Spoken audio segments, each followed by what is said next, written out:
Lead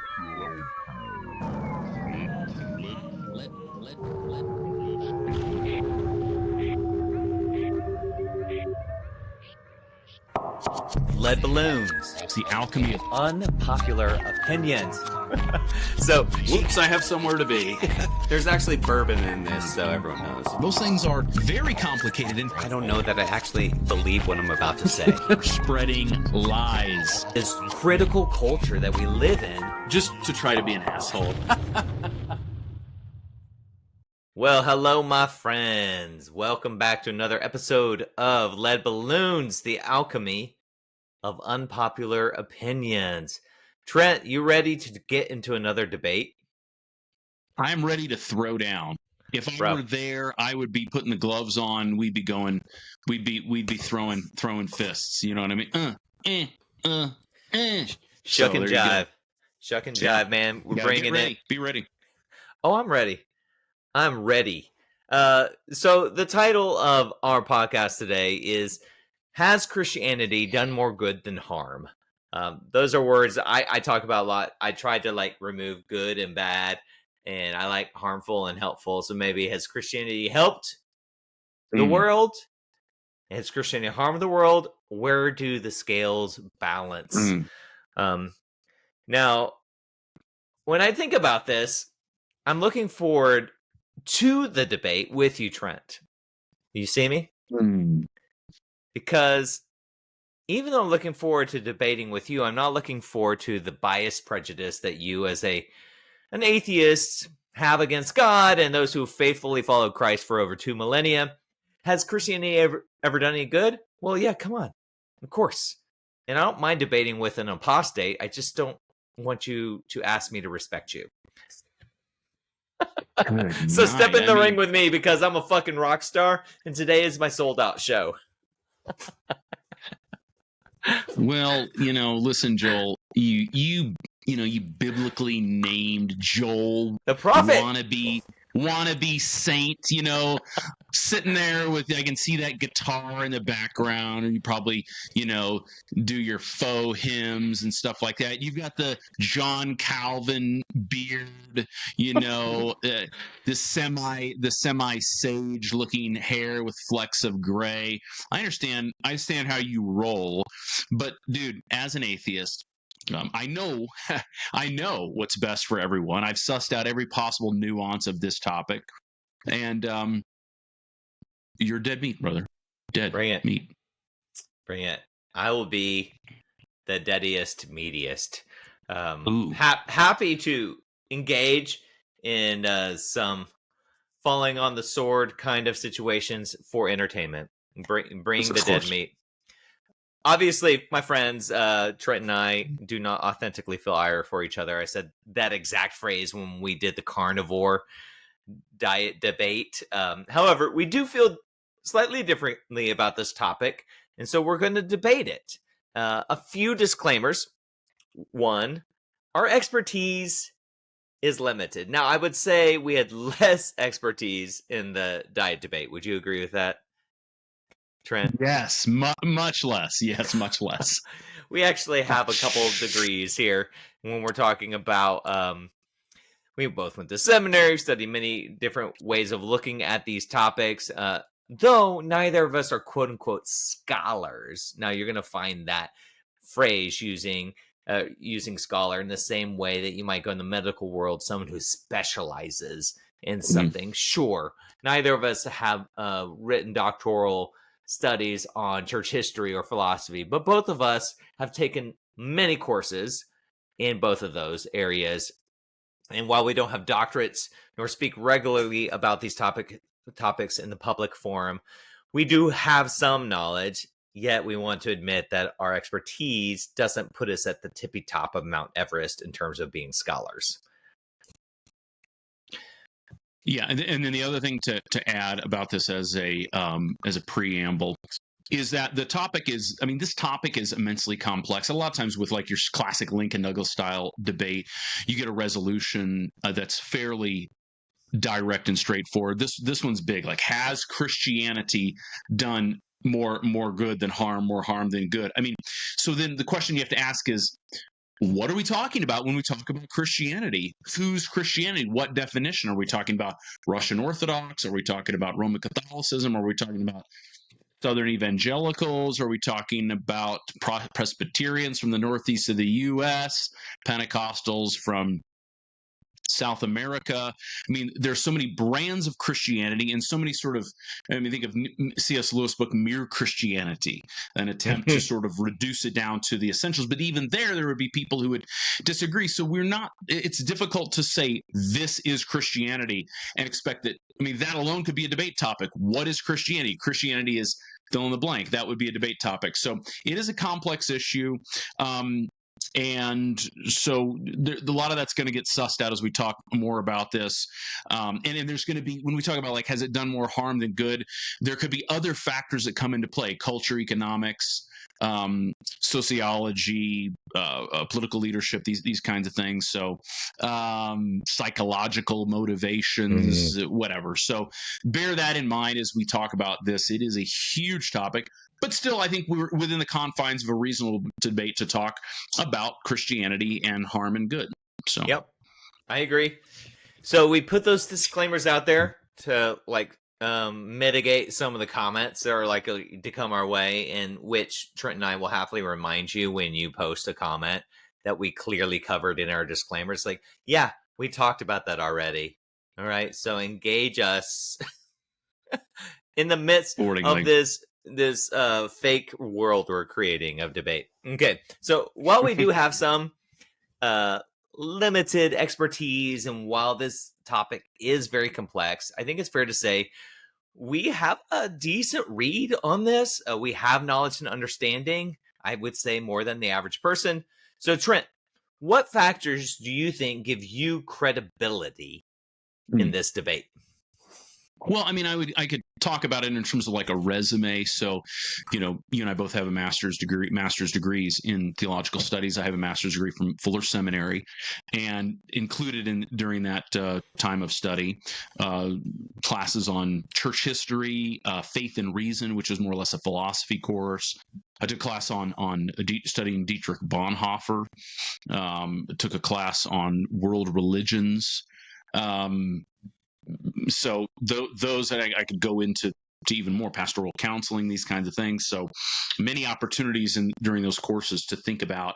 I mean, you think about the history of Christianity. Taking church history classes is studying the most momentous occasions of Christian history, and a lot of times those were the worst things that happened in the church.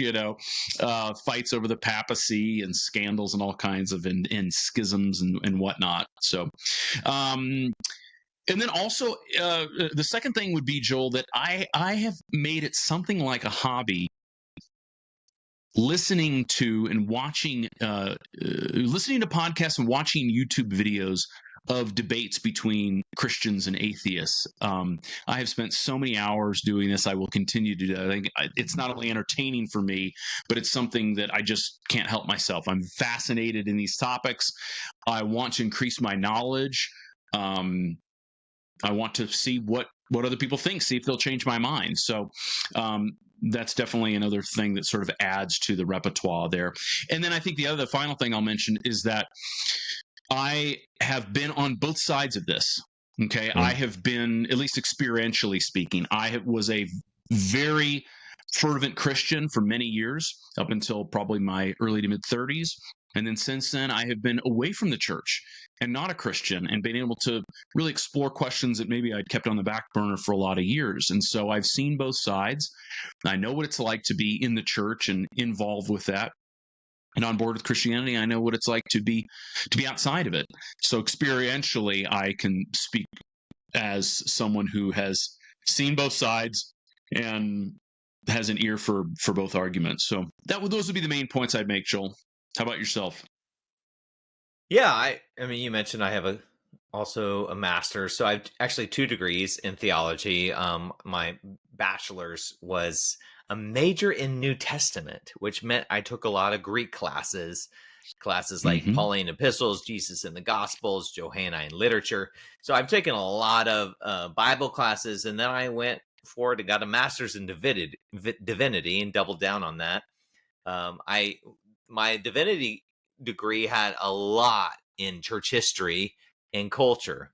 So I did 18 credits in the program that I was in on classes. They called it the River, where I studied basically 18 credits of church history, the history of theology, and the history of biblical interpretation. All of those things evolved over the course of the past 2,000 years. Christians have not thought the same on those matters. And so I learned a lot about culture and history and politics and the way the truth shifts and changes over time. And so that was something that brings me, I think, some credibility on this topic. You know, I served as a graduate assistant for our seminary's church historian. So I graded papers, I did lectures, I did research for him in terms of the history of the church. I taught 3 different theology courses on the undergraduate level for several years: Old Testament, New Testament, and systematic theology. And I pastored for 12 years in an urban environment that was at best skeptical of organized religion, which forced me to respond to many difficult questions and challenges about Christianity and the church and organized religion in general. So I lived in a neighborhood with people that mostly had their kind of like already their backs bowed when they found out I was a pastor.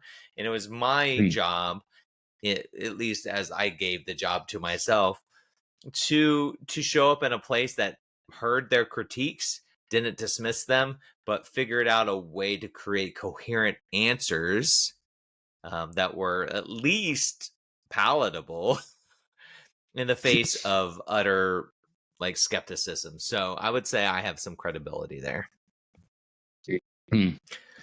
So Trent, your journey has led you to this atheistic perspective. So you know about Christianity quite well, yet you no longer see it as the answer or the truth. Would that be fair to say? Yes, for sure. Got it. So then tell me, what are the major arguments that you have against Christianity and whether it has done any good for the world? Right. Okay. Well, I'm gonna. So, audience out there, buckle up, because this is going to get a little bit more verbose than normally, because we're kind of presenting our debate arguments here. So let me start off first by saying this, Joel, that in these debates, I think it's really important to make the distinction between let's say, the truth or falsity of Christianity and its utility, whether or not it's useful or good. So we could perceive something as helpful that may not be true. We could perceive something as unhelpful that may be true. So whether or not something we like something doesn't have any bearing, in my opinion, on whether or not it's true. And so it's important to make that distinction. So the debate that we're not debating tonight whether or not Christianity is true. We're debating whether or not it's done any good for the world, or whether it's done more harm than good. Okay, so I want to lay out some arguments here there, and we'll be able to sort of get to some nuance as we move on. But we're going to be more polemical here right now. So. Okay, so let's move forward with that. All right. So one of the things that I want to say is that if you look at the Gallup, the polling organization, did a poll back in like 2008, 2009, and they asked people, they asked people in countries around, I don't think every single country, but a lot of countries around the globe, if they asked people if religion was an important part of their daily life. And the countries where people reported the highest levels of religiosity, almost without exception, the countries that have the highest reported levels of religiosity are also the ones that are the poorest, the ones that are beset by scandal and corruption and civil wars and bad diseases and bad healthcare and all kinds of just human misery, right, that ranks very high. You see a lot of that. That correlates pretty closely. The countries that report the lowest levels of religiosity, meaning that people don't think that it's an important part of their daily life, are also almost without exception, actually the United States being the big exception to this. But these countries are the richest, They have the highest per capita income. They're the countries with the lowest rates of disease, but better healthcare, better infrastructure, governments that are more or less functional, places that you can get that literacy rates are high and education is high, and so on and so forth. Now, I'm not going to sort of make the argument. You see there? See how religion causes countries to deteriorate? I don't think there's evidence for that.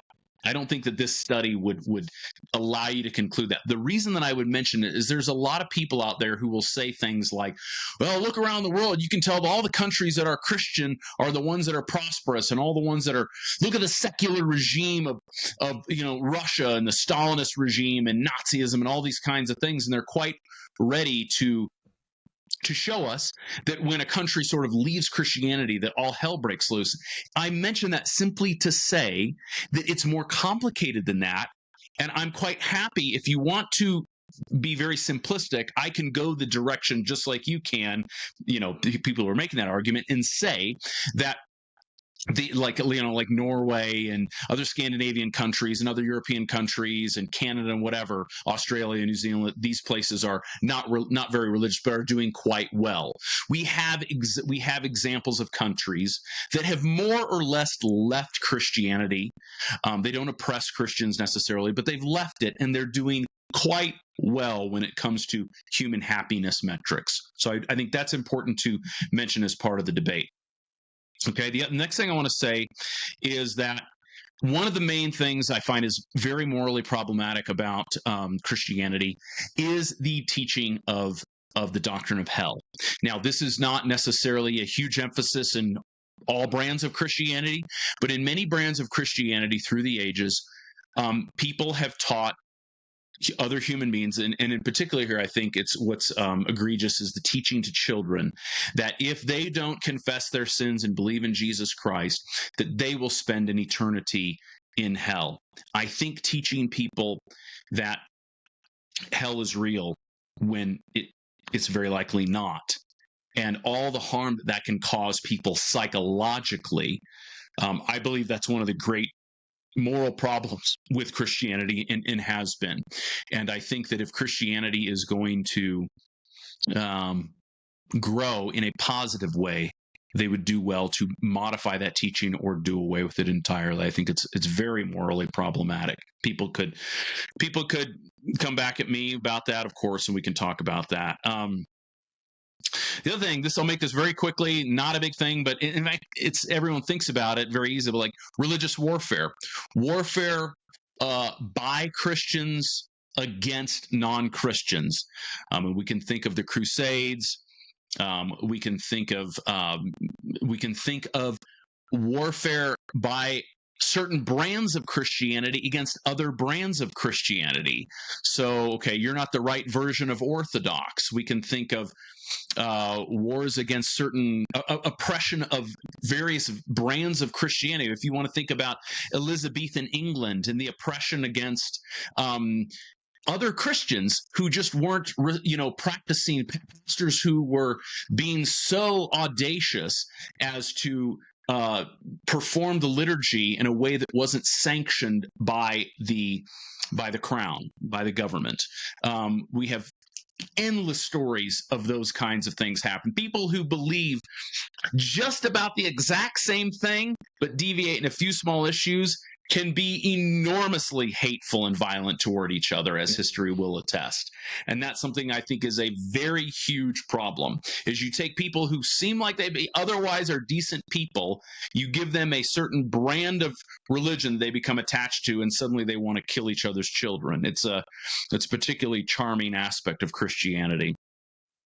The other thing I would say is that the progress of science, the progress of free inquiry, the process of free inquiry, the practice of critical thinking skills often happens in the very in the teeth of the church. It happens in opposition to the church. I mean, one of the classic stories would be Galileo and how his discovery of he wasn't the first one, but his emphasis upon a heliocentric instead of a geocentric cosmos, solar system.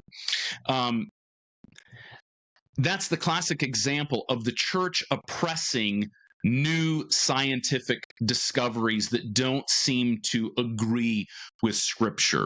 This is a big stain, I think, on the church, historically speaking, is that whether in modern days there are conservative brands of Christianity, they're very against the teaching of evolution, which has so much scientific credibility, and at least should be discussed in churches and in schools and stuff like that. So a lot of scientific progress and a lot of sort of free inquiry has been oppressed by the church because it threatens the sort of what's the word for it? The monopoly of knowledge that the church likes to arrogate to itself. So I think that's a problem. Other things I could say, I think the one thing that I'll finish on this one, is that Christianity lacks a good self-reflective mechanism. The Bible, at least here I want to talk about how like Christians historically have interacted with the Bible. I think, just another quick point too, is the Bible and Christianity are not the same thing. And Joel and I will talk about that. I think we agree on that. But historically speaking, many Christians have not approached the Bible in terms of the opportunity for a conversation. Many Christians historically, many Christians today, see the Bible as the final authority on all matters relating to faith and salvation and living a good life. Then when they come to the Bible, they come to it in such a way where it's not possible to critique the Bible. It's only possible to understand it properly and to obey.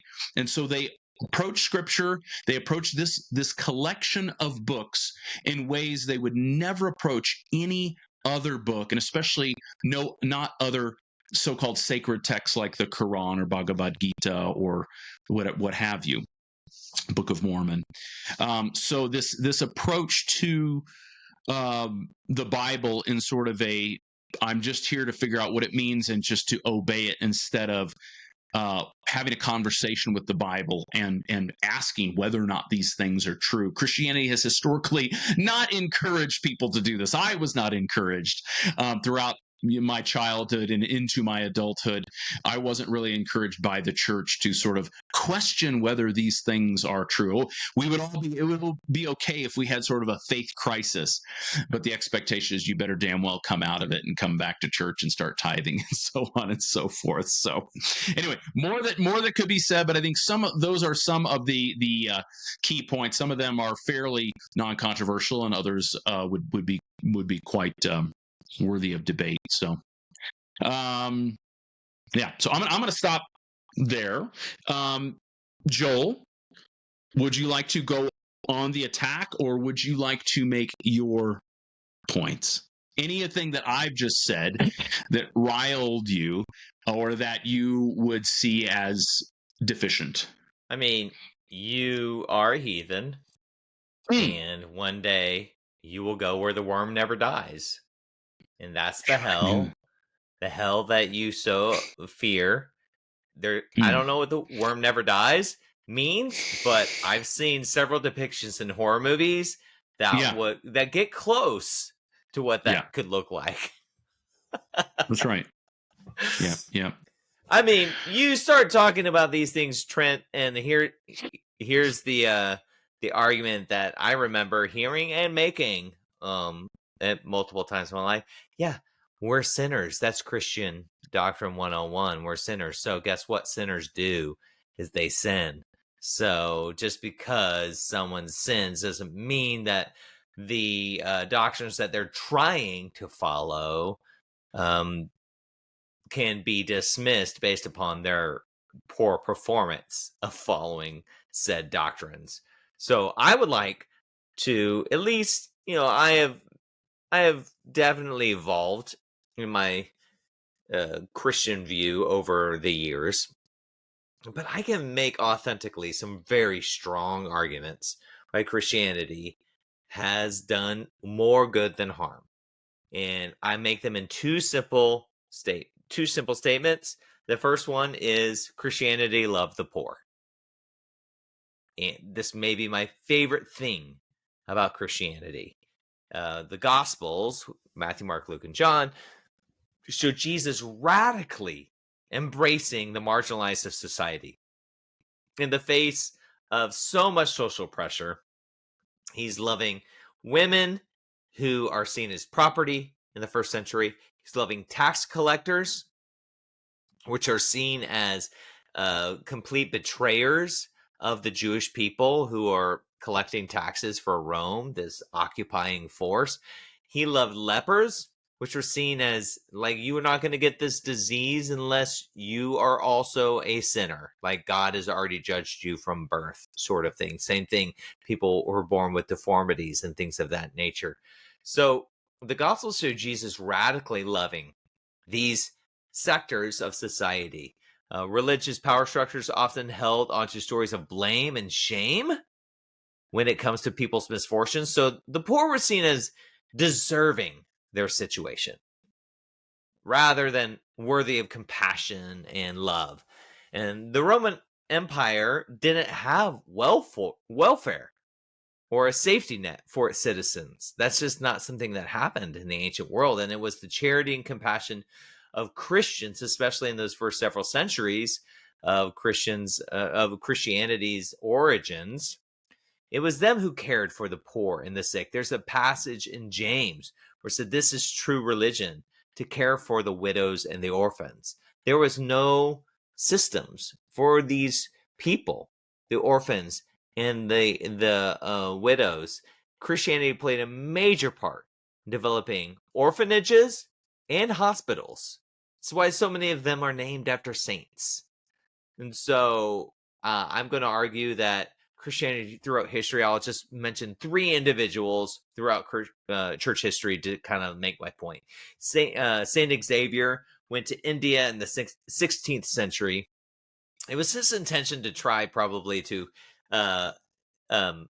convert the upper crust of India, but instead what he found was a very welcomed and hungry group of people that were on the bottom castes of this culture that he was in. He was learning about India's caste system. So he became very well acquainted with loving on and encouraging the lower castes. Christianity became known as the religion of the poor in India because of his work. But so what Christianity offers, you get from the very beginning of Genesis, is that all human beings have dignity. And that is a powerful component of the Christian message, is that all human beings have the image of God within them. Mother Teresa, who has also served in India, she loved the dying. She served and cared for dying people. And she would often be criticized for not only loving Christians. She was quoted to say that she helped Hindus die better Hindus. And she famously said, if you judge people, you have no time to love them. So her work is, I think, representative of some of the most beautiful components of Christianity. And then fast forward, or not fast forward so much, kind of like a different continent, Dorothy Day, who is also Catholic. And she worked in America, and she primarily worked in the Great Depression and thereafter, when this impacted so many people regarding the poor and work. And she was a voice for the poor in America. She was a voice for the people who were being impacted by systemic issues that kept people poor, kept them poor. And she would say, we must talk about poverty because people insulated by their own comfort lose sight of it. These are the voices in Christianity that I think ought to be heralded and then copied, emulated. We ought to follow these people. The second thing Christianity loved the poor. Christianity promoted educating all people, not just the elite. We could talk about how Christianity in Western Europe, before the Renaissance, before the Enlightenment, theology was actually considered the queen of the sciences. That it shouldn't be the queen of the sciences, but it was back in those days considered the queen of the sciences. And Christianity had a major role in the development of universities. So as we see universities today, you can dial back and see how Christianity had a major role in bringing multiple thoughts about God's world together in the same place. How do we understand all of this together? But more importantly, I think Christianity has played a major impact on illiteracy in the world. In the Protestant movement in the 1500s, there was a big movement to move towards translating the Bible in languages that were the vernacular of the common people. This is Martin Luther, who largely argued for this, but you can go back before that with Tyndale and Erasmus and these other individuals.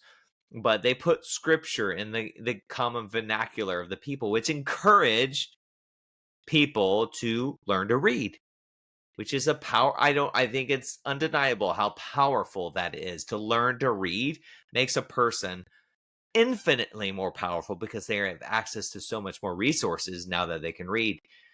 And then on top of that, and this is a controversial one, but I'm going to argue the positive of it, that missionaries traveling to some of the most obscure parts of the world brought many good things. They brought medicine, they brought care, and they brought education. And what they often do is that because these missionaries grew up in a world where the Bible was so important to them, they believed that was so important to these people. And they would spend 2 to 4 years living with a people group who had no written language. And they would learn the language, develop an alphabet, and then create a written language that they then taught to the people so that they could translate the Bible into that language that the people spoke. Now, you may argue that that didn't serve the people group to have stories of Jonah and the epistle of Philippians. Maybe that didn't serve them so well, but guess what? Those missionaries moved that people group forward exponentially by creating a language. I mean, we celebrate Sequoyah, who brought the written language to the Cherokees, right? He did that for them. These missionaries did this for so many people groups around the planet, especially during the 1800s and 1900s. So powerful that they made a ton of people groups literate. They did that. And I don't think anyone else on the planet would have given a fuck about doing that except for these missionaries. Like dropping it, brother. I like using the F word to defend missionaries. Do you want to take just a few minutes to go a little bit back and forth about some of the points that we've made, Joel? Yeah, go for it. Okay, so one of the things, and feel free to talk about anything that I said that you think is problematic, but one of the things that I would say is, again, early on in your discussion, you were talking about Jesus and what he had to say about taking care of the poor, and what the epistle that we know of is James. Religion that God accepts as pure and faultless is this: to look after orphans and widows in their distress, and to keep oneself from being polluted by the world. So again, we have things that are written in the Bible, but then we have things that have been practiced by some Christians. But would you say that showing care and concern for the poor requires the impetus of religion in order to get that done? Do you think that it can't happen outside of a Christian context? So just before you answer, one of my favorite stories, as I mentioned before, is the parable of the Good Samaritan. Here we have an individual who doesn't believe the things that you're supposed to believe in that context, right? Is sort of a religious outcast, but Jesus tells a story of this Samaritan who did the right things and the religious people did not. It seems one of the points of the parable is that it's not really that important what you believe, it's what you do. And to that extent, then why is a belief system, why does your belief system need to be Christianity in order to behave in the ways that we would esteem. It seems like that's a rebuttal of the point that you would make about Christianity. This is where I'm going to have a hard time being authentically taking my position, because I think you make a great point. Now, what I think Christians that I've heard that will try to defend against that, these are the apologists. That comes from apology. That is really in Greek means to make a defense. To make a defense of something. So apologetics. How do I make a defense? A lot of times people will be like, well, like Balaam's donkey, God talked to the donkey, and Balaam wasn't a Christian, so like God uses all kinds of things to get his will done. So like that tends to be the argument, to try and like sweep away, like, okay, so some bad people do some good things. That happens, but they're definitely not on the winning team. I would disagree with that. Honestly, I think that yes, a lot of good things can happen regardless of what people believe. However, I do think that there is a connection between right beliefs and right actions. They are not completely attached. I have met some people who have, quote unquote, checked all the boxes of right beliefs, and they are certifiable assholes who don't care about other people, who are manipulators, and they're mean and they're judgmental, and they have none of the qualities that we would see in the scriptures that matter. Yet they check the boxes for what's called orthodoxy, which is right beliefs. And then you can get to orthopraxy, which is right behaviors, right practices. And so to that point, I have heard some very compelling arguments that orthopraxy trumps orthodoxy. And that argument will not stand well in our country, because it's so much easier to say I believe something than to do something. So most people are going to just say they believe stuff and actually never change. So I agree with you. If I can chime in as a follow along, Yeah. Joel, is I think one of the reasons I feel so frustrated about so much of what I've witnessed as Christianity is this discrepancy between what I read in certain sections of scripture and what you see being practiced by Christians.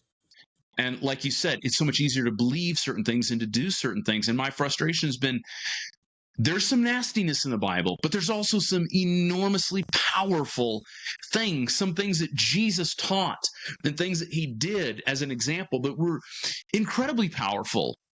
And I don't understand why through the history of Christianity, these have been mostly ignored.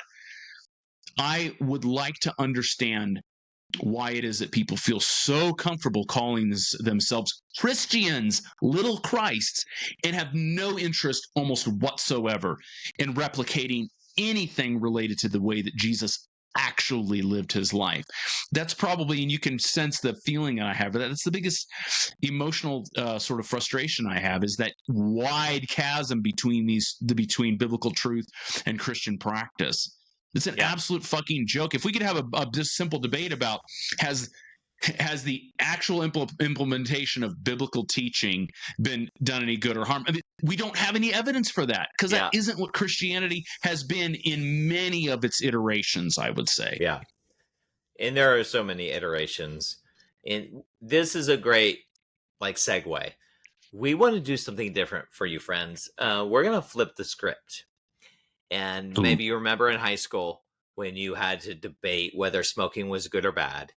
And then your teacher's like, now you have to take the pro or the con, the opposite of what you just argued. And we're going to do that. So, Trent, I want to flip the script on you.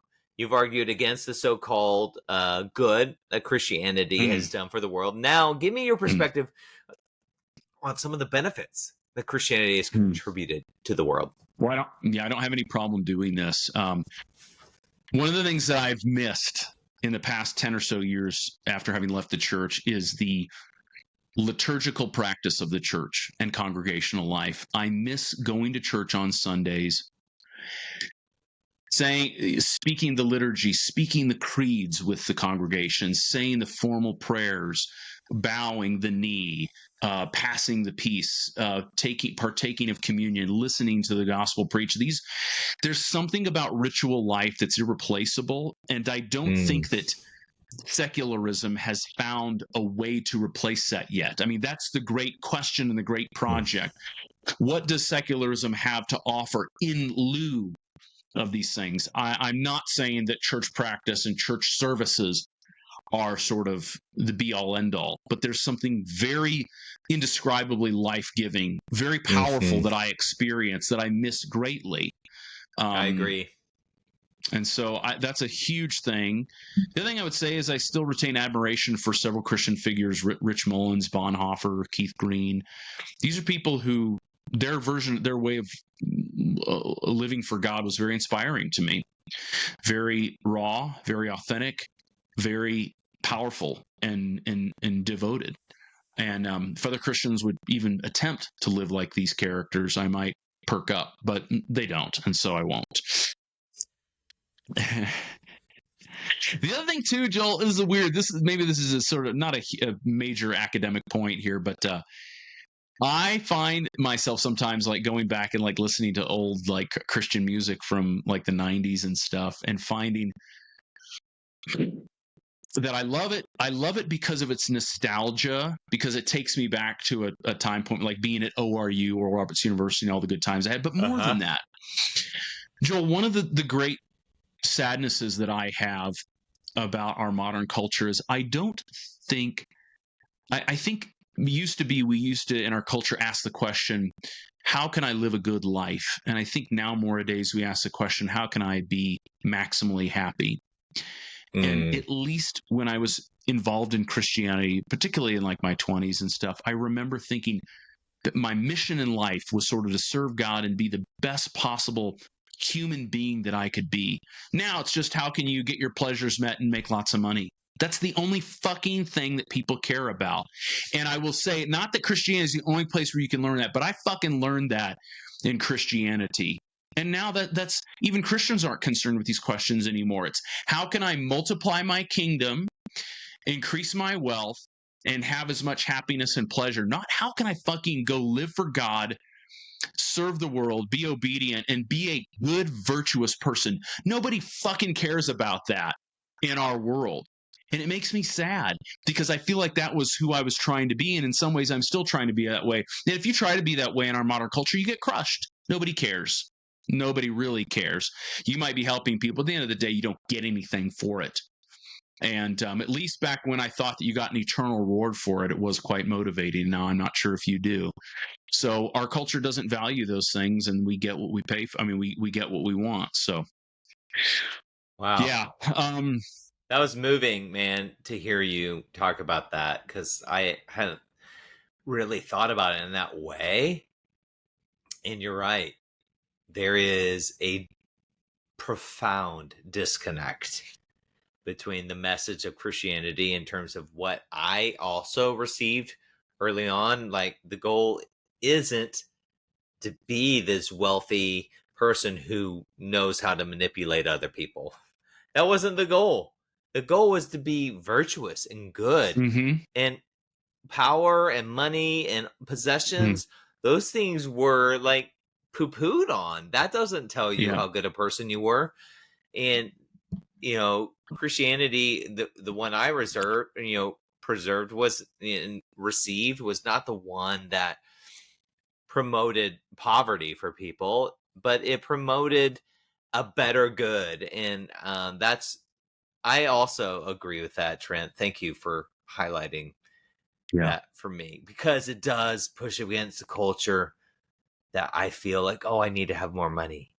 Oh, I need to have a better job title. Oh, I need to have more opportunity to travel.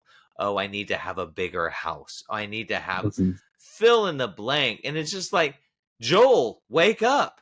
Remember what teenage Joel was being taught, which is all of this is going to disappear when you die. And when you die is going to happen. So what are you doing with your life here?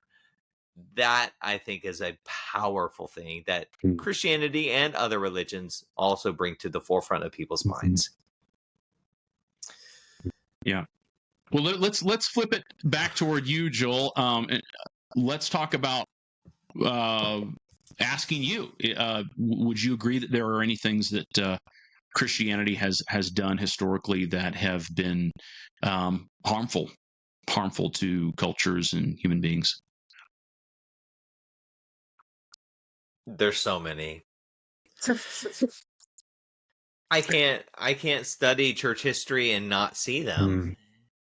None of like, I think this is one of maybe the most important thing that connects you and me, Trent, is intellectual honesty. Like, Yep. if I see something that resonates as true or is verified by facts, I am not going to dismiss that. It must integrate into the picture. And if I put that puzzle piece into the picture and all the pieces shift and some need to be thrown away, so be it. That's what I have to do. I'm a pursuer of truth. I am not interested in finding an equilibrium with something that's convenient for me and nobody else. I'm not interested in that. You know, I was talking with someone the other day who's a beautiful person, and she is, you know, early on in her journey, and she was talking to me about how she believes in complementarianism, because she kind of got saved in this world of Baptists, and they believe in, you know, women being, they don't use the word inferior, but it is inferior. Women are less than men. Men should have the authority, and women are meant to be helpmates, right? And I remember asking her, I was like, you know, it sounds like that works for you, but my problem is it doesn't work for every woman. There are a lot of women that this creates harm for. And she was like, yeah, I've met some people like that.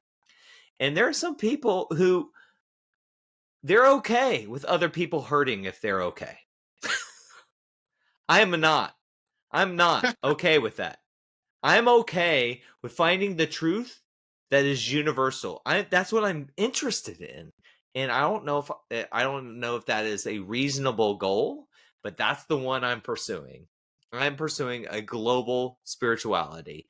And so when it comes to Christianity, I see the thorns. I see the issues. Political, and I'm just going to run through these real quick because we're going kind of long, but political power and warfare. Easy. You talked about the Great Schism, 1054, when that happened with the church. That was political in nature, period. It had nothing to do with what was right or wrong, good or bad. It had to do with egos and the power, and the people in power who had the egos, and everyone else just had to get in line. The Crusades. There were 14 different crusades over the course of several hundred years. And all this started with the words of a pope making a statement that I don't think he actually intended to lead to crusades, but he was talking about the infidel, and a bunch of like knights who had more time and money than they had responsibilities decided to lead groups of people to go fight the infidel and try and take back Jerusalem. One of the crusades was so poorly planned that they were getting attacked along the way, trying to make it all the way down there, and they ended up just attacking Constantinople, which was a different version of Christians, to try and take it over. You know, it was just like, oh my God. And the number of crusades that stopped off to like kill Jews. It's just, guys, read history and allow those uncomfortable truths to speak to what you claim is the truth. If your truth does not incorporate uncomfortable truths, shut the fuck up. I'm dead serious about that. You should stop talking about the truth. You're just parroting harm. We've already learned this 1,000 years ago. I'm sorry that you're just now catching up, but stop and listen instead of propagating the evangelical fervor that you're hearing from your pastor. They're not educated either. So like I get super angry about this. I don't want to like act like educated people are better than uneducated people. They're not better. I've met some of those beautiful and humble and maybe intelligent people didn't go through formal education. That's not my point. My point is, if you don't know about the history of the thing you claim to believe in, then stop talking about it until you learn. So Right. that we who have digested the good and the bad of the past can help create some narratives that are more accurate. Mhm. Colonialism. I mean, come on. Colonialism is the great impulse, evangelicalism. The problem is those overlap. There's political imperialism and there's religious imperialism. Which was really the pusher? I would argue that some of the atheist debaters I've listened to tried to act like, oh, because Christianity was that nation's, like Germans were Christians, so the Holocaust is blamed on the Christians. Like, hold up now. Yeah. Let's Yeah. not conflate the two. Yeah. All right. Let's not conflate the two. That's where I would say Christianity has multiple versions, and there's good versions and bad versions. So, Mhm. Mhm. so if you can't, we need to distinguish this. And I'm talking about the bad versions of Christianity. Were there bad versions of Christianity? Yes. Was there the Dietrich Bonhoeffers who were trying to seriously stand against Hitler Mhm. and what they were doing? Yes. So I'm inviting people into distinction as I talk about these criticisms. Native Americans in America, we fucked them horribly. There are stories of people being empowered to, they come into a village, they overcome this, Native American tribe, and they force them all by gunpoint to, because none of them had guns, they had bows and arrows, and they force them by gunpoint to walk through a river to be baptized, and they shoot them on the other side, so at least their souls will be in heaven. These are the beliefs that are actually logically connected to orthodoxy. These are the outcomes. So I think it's fair for a Christian to go like, oh, some of these beliefs are not good.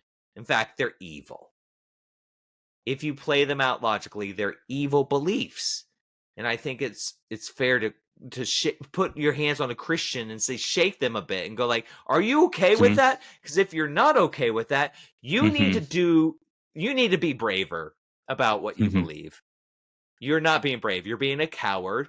You're going the easy road, and you're not standing up for the belief you claim to believe in. Like, Jesus died trying to fight that shit. And you're here okay with it because now you get to like have a church potluck. I'm just like, stop it.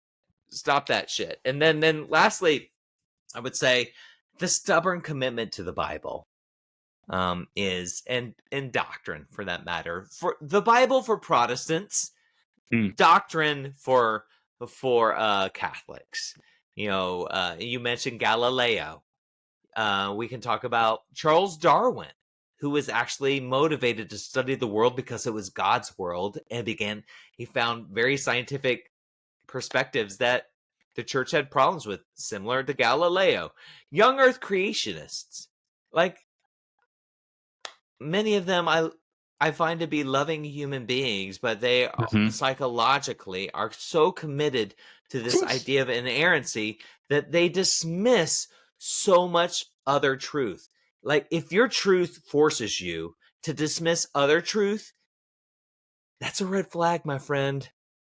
That's a red flag. Why are you fighting our most like advanced forms of science so that you could protect an ancient view of the world that is tantamount to saying that we're still geocentric, that the universe is revolving around us? Like, please chill out. And social issues like divorce, abortion, LGBTQ, so stubborn. And I get it. I used to believe these things because I was taught these things. But I had to employ critical thinking skills, study of the Bible, and most importantly, functionally loving people. When you love people, you find out some of the doctrines you were taught are bullshit. That's just my experience. When you love people who are different, you find out, it's kind of like you pick the movie, like Dances with Wolves, The Last Samurai. You thought these people were your enemy. Then you get to know them and you realize, oh, they're actually quite beautiful. And maybe the team I was on that was trying to like demolish them, maybe the team I was on is the enemy. And that's the awakening I hope most Christians have. Well played, sir. Good stuff. Trent, anything that you feel like you learned from this debate? Well, Joel, I think, well, I don't know if I learned this, but I was reminded that of how good your grasp is of Christian history. So I appreciate you bringing that. You were definitely my superior when it comes to like knowledge of church history. And so you've got a great grasp on this. No, I mean, I think I'm just reminded, Joel, we've come at these topics from a lot of different angles. I'm just reminded of how complex this issue is, and that it's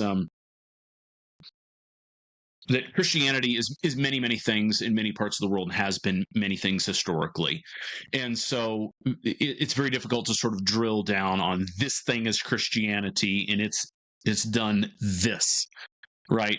Very hard to do that. Even as a little caveat, like there were time periods in history. There are still places around the world that are dominated by one religion, right? Whether it's Muslim countries or Christian countries, Hindu countries. But like, if a country is almost 100% like Christian, like in certain parts of the world, in 12th century Europe or whatever, like if somebody does something, you can say, oh, that was a Christian who, like a lot of people say, oh, Michelangelo sort of, he did the Sistine Chapel for the glory of God. It's like, well, everybody was a Christian back then. I mean, if you didn't want to be a Christian, that really wasn't an option unless you also wanted to perish or, be burned at the stake. Yep. So that it just makes this is a very, very hard thing to work through. But I think it's been a very fun discussion and one that more and more people should have. That's simply what I would say. What about yourself, Joel? I mean, I loved your perspective on congregational life, and I also resonate with that as a former pastor who no longer goes to church. I miss that component, and so like me and my wife are constantly talking about how do we create our own tribe so that we at least get this, maybe invite people over once a month and have an experience of potluck and meditate together or sing together, because I do think that is one of the most powerful things the church and other religious organizations do. I also want to create the distinction just because it was highlighted while we're talking. This is something Richard Rohr always talks about. There's good religion and bad religion. There's religion that actually violates its own precepts. And I would say there are versions of Christianity throughout the years, throughout the centuries, that Jesus Christ himself would come back and go, that ain't me. You know what I mean? Right. And that's where politics and power tend to come into play. You hear the movie, The Book of Eli. Remember that book? That movie? Of course, I've seen it multiple times. Yeah, I love that movie. And why am I forgetting his name? Gary Oldman. There it is. Who played Sirius Black? But he's like, if I could just get that book, then I can manipulate the people with it. They'll do what I say because I have the words in the book. So just because there's a religion and evil has been done in its name doesn't mean that it is itself false. I would argue that to my friends who believe Muslims or Islam is dangerous because of terrorists. I'm like, actually, terrorists aren't 100% of Islam. There's a lot of people who are Muslims who are better at being good, like healthy, engaging, contribute to society kinds of people than most Christians I know. So there are good and bad versions of both. So we have to be careful with these labels, because the labels themselves represent an extraordinarily complex and diverse group underneath it. Yeah. Yes. And yeah. What do you think, Trent? Do you, as an atheist, what do you? Yep. I mean, you've obviously like untethered from this train. You're interested in the transcendent. You're interested in the world becoming better. What do you hope for the future of Christianity? Man, I would hope for hope for the combination of intellectual honesty with a return to a real engagement, a passionate engagement with Scripture. Not so that we can say, let's go to Scripture so we can find out what to do, but this is a great book. It's the book that's at the center of Western civilization. It's worthy of study for that reason alone. But let's go back to that book, as a culture. But I would say to Christians, go back to that book with an eye to critical study and the open-mindedness of someone who's there to learn and to say, what can you take from this? I think there's so much. I've yet to see this happen, because you have the atheists, like one of my favorites, Hitchens, but like Hitchens and Dawkins and Harris, and you have those characters I admire in a lot of ways, but they sort of dismiss a lot of the Bible. And then you have Christians who embrace parts of it, but don't embrace other parts of it, or just don't care to engage with it. I'm like, what if the other alternative is, let's go to the Bible and let's take the good and remove the dross. Let's keep the silver and discard the dross, and let's go get the good stuff that's there. I just think if we would do that. I mean, you and I talked about Ecclesiastes and Job, and how much intriguing stuff there is, and how much capacity there is for generating intellectual growth and moral learning and wisdom. I just wish that more and more people would do that. That would be my hope, and in quotation marks, prayer for Christians, is that they would start. They call themselves the people of the book. I wish they would be the people of the book. Man. It would be important to know more, be able to quote more Bible verses than song lyrics. If you're a real Christian, I would say. Let's go for that. Hashtag pray for Paris. Bring it, Trent. Yeah. All right, my friends, we had a little bit longer episode here, but I think we had a lot to unpack. Thank you for being with us on this journey. Trent, any final words? No, just again, reminding people you can find us on Apple and Spotify and iHeartRadio. You can also see the video version of this on our YouTube channel. Go to leadballoonspod.com, our website, to listen to episodes. You can also see our blogs that Joel and I do independently. You can learn more about us there. You can also reach us at leadballoonspodcast@gmail.com. Please like and subscribe to our podcast channel on YouTube, and feel free to leave comments. And Joel and I, especially Joel, is very good at responding to those comments. But if you shoot out comments, it just keeps the discussion going, and that's what we're here for. So, yeah. Absolutely. Thank you, my friends, for joining us for yet another episode of Lead Balloons, the alchemy of unpopular opinions. Peace.